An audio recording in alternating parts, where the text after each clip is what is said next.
October, about damn near over with October, anyways.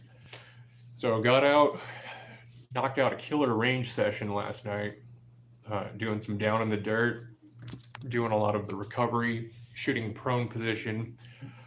Um, bruised my ass and my tailbone quite a bit because trying to do controlled falls backwards and then getting up and shooting over and over, repetition, repetition, repetition. I don't know. It's just funny because like I get home or whatnot, and like my entire backside is just covered in dust and dirt or whatever. But I don't know. I had fun doing it. It made me, as strange as this may sound, almost makes you feel like a kid again. You're down in the dirt, you don't give a shit, you're having a good time, and before you know it, you're at the range, you've shot through 150 rounds, and it's I don't know. I enjoy doing it. I enjoy making these videos for you guys too. I mean, I really appreciate the positive feedback and people telling me, that they started using the breathing technique or any of the type of stuff on here, and I'm just glad that that reaches out for it. I mean, self-defense is very important, and just doing all that repetition and whatnot with shooting and everything along that line, it just becomes so automated. One of the tough things is when I'm doing some of these videos, I've been doing a lot of this crap for so long, these shooting drills and things have been, and it's just they come so natural. I have to like stop, look back and think and be like, you know what, I need to explain that part a little bit better because that's not going to have any context to what I'm doing over here, or people are going to go, well, why did you do this? So I mean, it's interesting. What's even more so is if you guys had seen the other down in the dirt videos when I was doing it with ARs, um, we did shooting prone, which you're in a vulnerable position. You're either on your stomach, your back with the rifle. We did sitting while shooting without support. We did kneeling while shooting. And the crazy thing about this drill that I'm working on, that I'm going to drop down for you guys, is it incorporates all of it. So you're on your back. Basically, you'll be sitting up and assessing after you've already shot, making sure that you're set to get up and go, and then it's switch from sitting to kneeling, and then you can get a better view of everything side to side, and then up onto your feet and back into control. And so that's kind of why what I titled it. It's prone pistol shooting, or reactive shooting in the prone position, but it's also regaining control of the scenario. So when you're prone, you're at a disadvantage, but you've taken out your threats, whatever the case may be. There's no aggressor towards your assailant. And at that point going forward, you gain control of the scenario all over again. Kyle Rittenhouse, watching his footage and stuff like that, and he did a lot of these things in it. And I was like, damn, man, I mean, there's a lot of stuff to work on. We all do, but still, I mean, like 17-year-old kid doing all that, and I was really impressed with him. Let's see, as far as the Kyle Rittenhouse case goes, I've gotten some feedback for some folks, some comments. Emerald and Sunny. Emerald had commented about it, that so many people just wanted to throw this kid to the wolves. I mean, and it was clear as night and day that, he was doing everything in self-defense. I mean, he was running from a guy that was trying to like grab the gun and threatening him and all that stuff. But, before he popped him, and the dude he was running from is a total winner. You've got dude number 2 who's up there trying to bludgeon him with a skateboard. He had every right to pop that guy too, and Kyle got control of the situation. But the one that I get to, and I was going to talk about it on the live yesterday, I briefly mentioned it, is when the third assailant comes up with that gun pointed at him, and he shot the dude in the arm. But here's the thing that's tricky, and everybody forgets this part of it. He had shot the guy with the skateboard, and he had jammed, and then he hurried and tap-rack banged it, and then got up, popped, shot that kid in the arm. It's interesting to me that there was 40 caliber rounds, shell casings and stuff like that they had found in some of the areas where he was running from, you know, this crowd of people and stuff like that. And I'm thinking in my head, okay, so they've got 40 caliber casing rounds. Why did nobody ever get questioned about those? And I can't remember what gun that Gage kid had, but you know, he's a convicted felon. He wasn't supposed to have it anyways. Not to mention concealing it anyways. You know, he was like, oh, I keep one in the swell of my back. I was out there to protect people, whatever. But Glock 26, I believe it's 9mm. Don't quote me on that one. I mean, I carry a Glock 23, and that's 40 cal. And then, you know, you've got your Glock 22. But let me check that one real quick, because 26 I thought was a 9mm, and I thought that's what the United States, or like the air marshals and stuff, carried, if I recall. But let's see here. Usually I have some notes here on that. But you know, there's all these other shell casings all over the place, where other people shooting at him, because they do say there was 4 shots supposedly from when he smoked Rosenbaum. And then there was one with the dude with the skateboard, and then one to the other guy in the arm. So 6 rounds total, 6 hits at least. But those were all 5.56, you know, just your NATOs. Let's see here. Glock 23 shoots 9mm. Let's see. Let me type in that Gage douchebag's name and see what comes up with that. Bear with me here, guys. Thanks for watching. Shout out to Sunny Money, supporting my channel, and always posting my stuff all over the place. Another shout out to my buddy, Redheaded Stepchild. Really great guy, man. Really great guy. I miss talking to him. Haven't heard from him in a while. Let's see here. Gage had in Kenosha.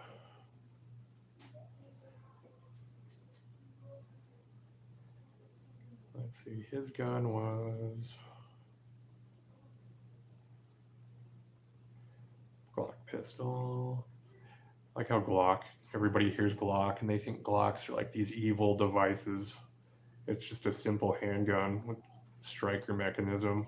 It's the plastic part where everybody in the 80s thought they could go through metal detectors and all that bullshit.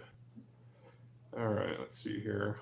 $10 million lawsuit. You know, he is a slip and fall douche, so I could see that. And DUIs. I'll have to get back on that one, guys. I'll look it up later. But anyways, they never really brought up a whole bunch of that about those casings, surprisingly. The other thing though, and it makes total sense to me. So, you know, this Jacob, this Gage kid, that's the complete just Antifa piece of shit.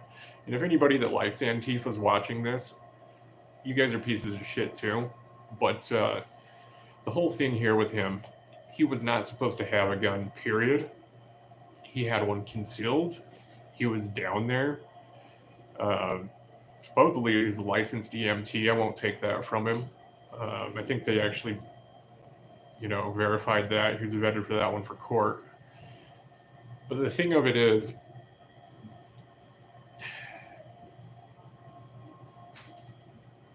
he shouldn't have been there in the first place. Kyle Rittenhouse shouldn't have been there in the first place, personally. But, you know, he's just a young kid, doesn't know better. I mean, he was 17. A lot of people are going to argue and fight with me on, oh, well, he shouldn't have had the gun and all this stuff. Well, yeah, he did. He had it.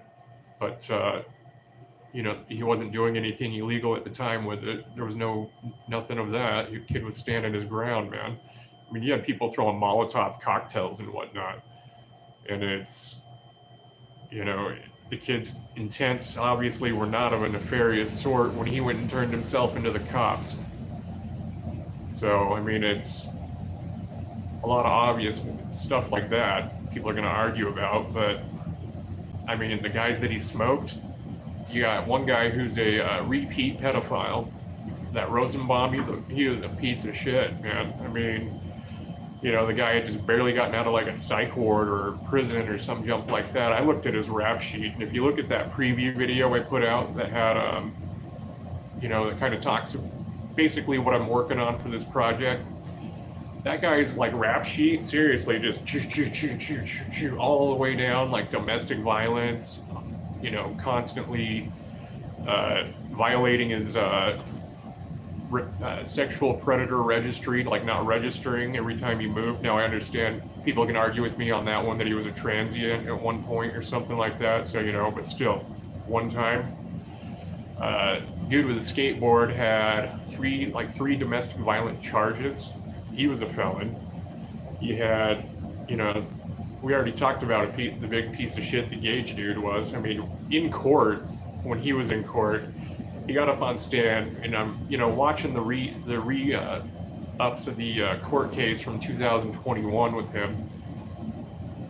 He could never give a straight answer, and you could always tell when he was lying. And that is because he would constantly do this and move his head down slow like that anytime that, you know, Rittenhouse's counsel would ask him questions when he was on the stand.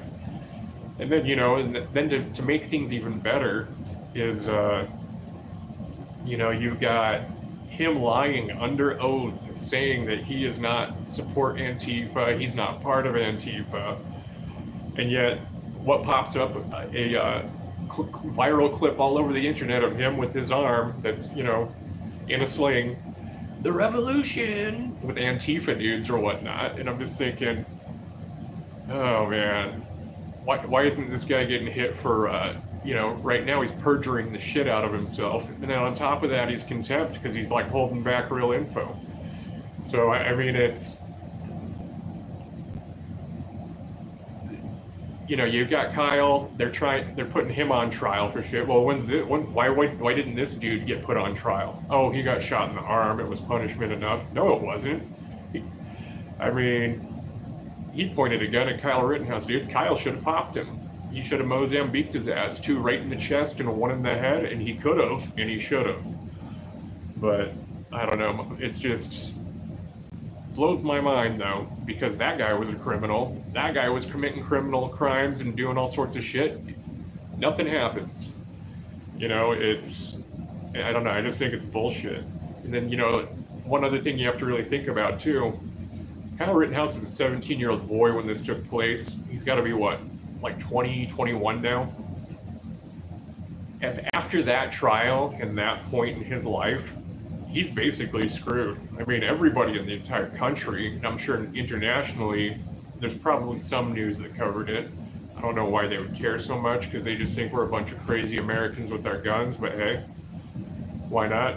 But, I mean, you know, his cute baby face and stuff like that, man, it's so recognizable, you know, just for all of it, because he's just a regular looking kid with some pretty messed up circumstances, and quite frankly, a place he shouldn't have been in, but he was, but that happens with life. But, you know, I look at it and I think about it, it's like, okay, he can't move to any major city because people know who he is. He's gonna get harassed, like, constantly. So he's punished for committing crimes regardless if he's innocent or not. Now, yeah, he could make money off this shit, I'm sure. He could write books, he could do whatever. I don't know if he has. I don't really follow up on his personal life because I honestly don't care what he does after that. If you want to follow up on people in their personal lives, go read the National Enquirer. But I don't know, it's just, to me, I look at it in that sense and it's just like, well, what does he do now? What do you do when you're put in that position? Myself personally, I don't care what people think about me. I mean, it's pretty clear. I make all sorts of videos doing dumb shit and making fun of myself or whatever. As far as people, I live in a very small town where everybody knows their business, like my business and stuff like that. And you know, it's so much as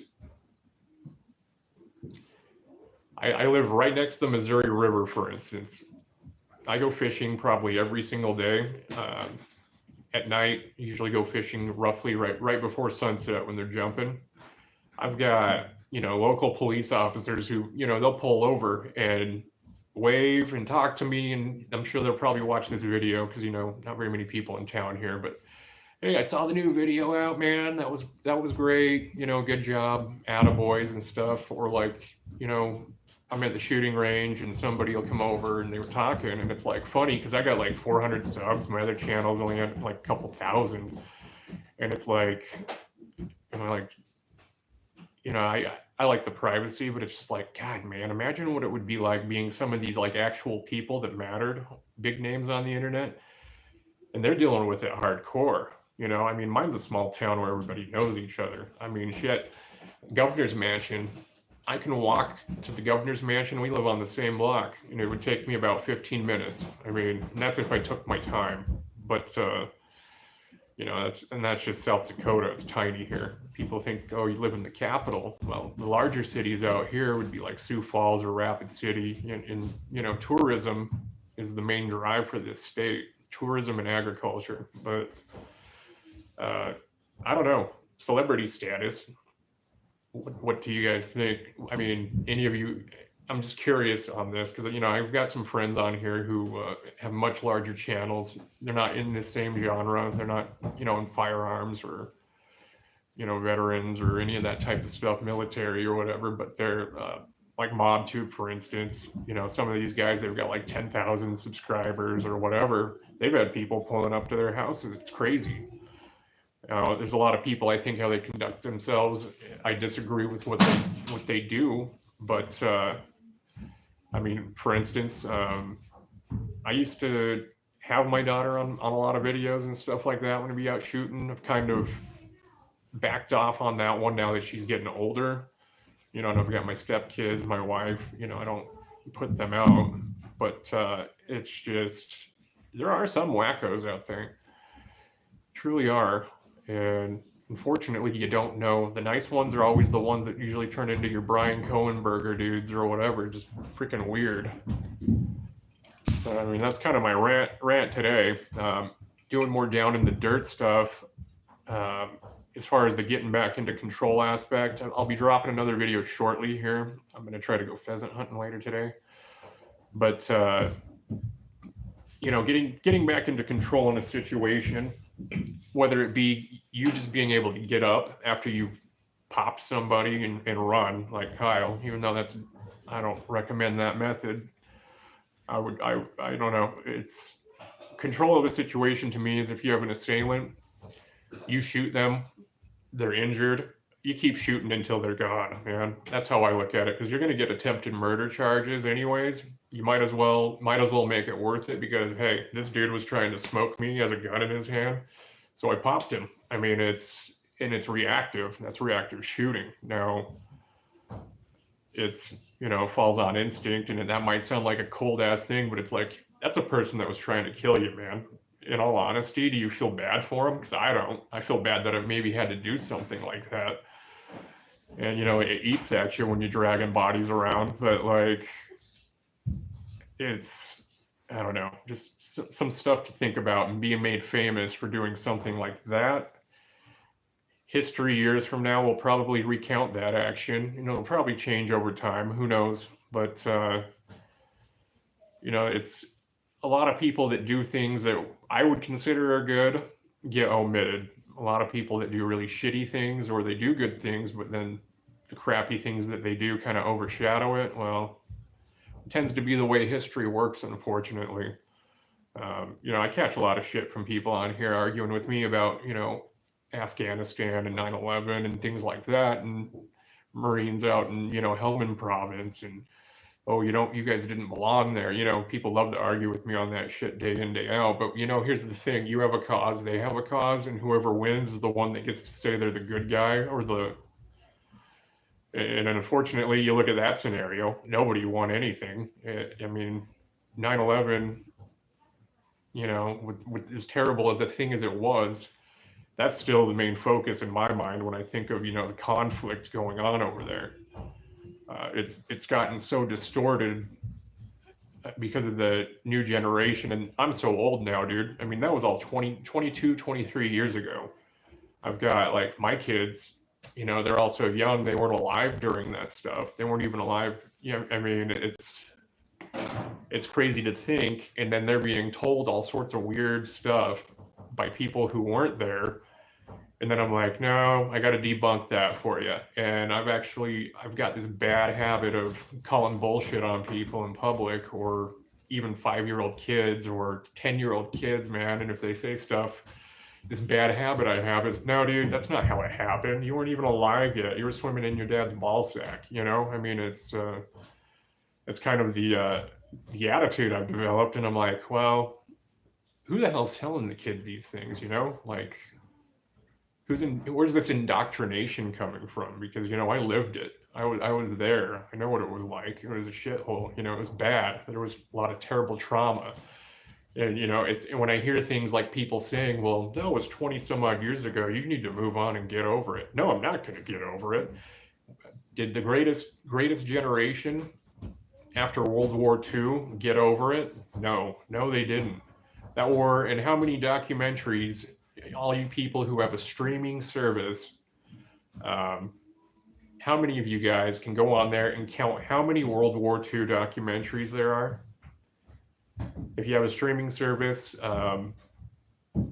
you know, for a lot of the people that are subscribed to my channel, from MobTube, for instance, how many streaming videos, series, everything like that can you count that are about John Gotti? John Gotti's been passed away since 2002, and yet there's a new documentary on him like every other week, and it's the same information over and over.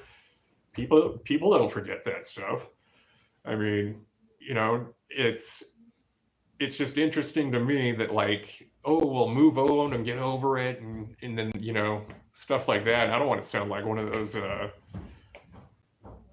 pretty lame Republican, oh, you woke joke and all that stuff, or cancel culture.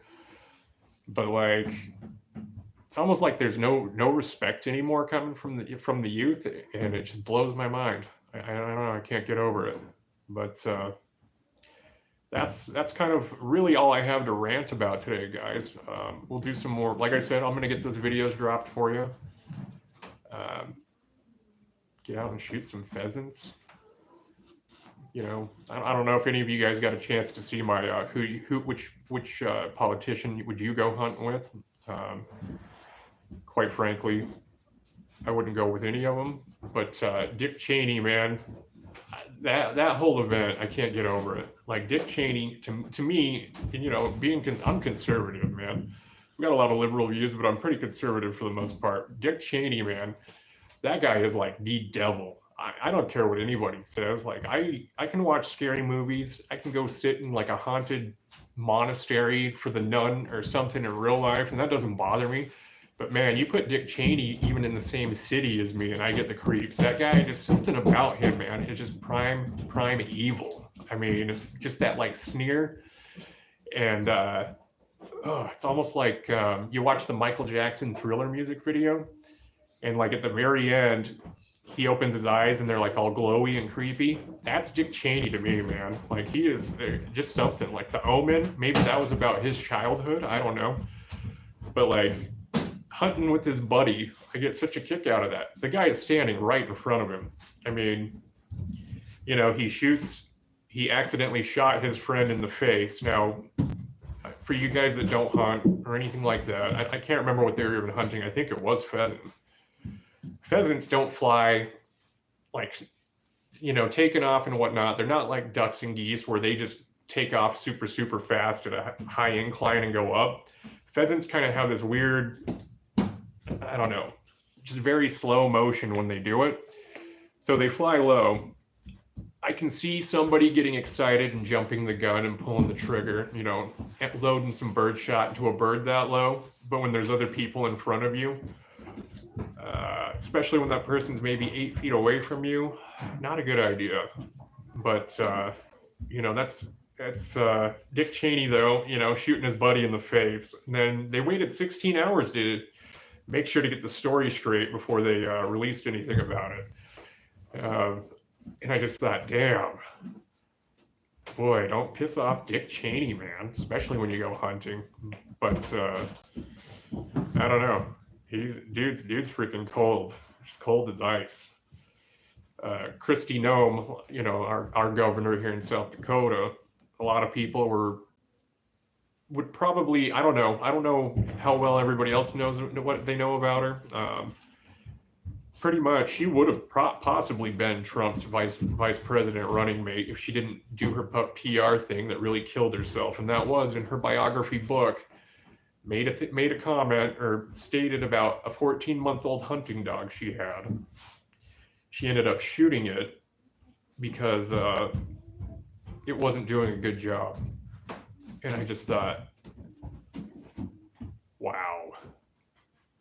The dog wasn't doing a good job at hunting, so you shot it, a puppy, 14-month-old.